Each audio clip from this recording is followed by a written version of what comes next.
today, but same quality. What an exceptional chase with several gears. Yes, they started just calculated in the first six, and then towards the end when they knew the game was done, they iced it off.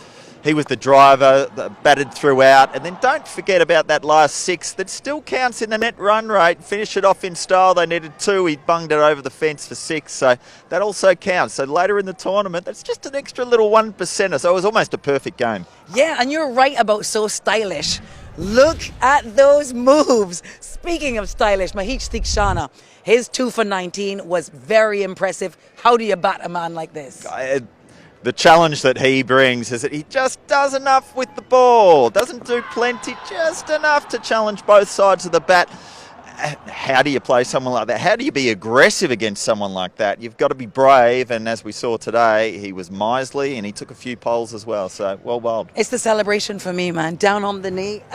Also out of the pocket. Brilliant stuff. All right, let's talk about Sri Lanka in its entirety. The attack, it wasn't just Theekshana, but they were brilliant overall, weren't they? I thought the quicks were clever. We're dealing with a very short boundary out to this side behind us, and I thought throughout the attack they were varied in what they did. They weren't predictable. They challenged the stumps.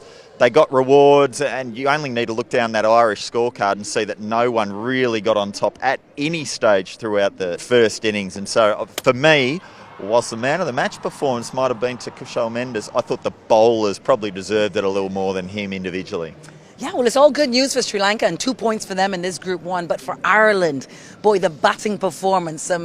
Paul Stirling got off, didn't he? And Harry Tector, but he was slow, wasn't he? And where are the others? Yeah, you're spot on. For me, it's all about strike rate. Sterling got going and he was all right at his strike rate. But 45 or 42, when you face that many balls, you need to be more than 45 or 42. You've got to be striking at 150 by that stage. And so that's where I think they lost it.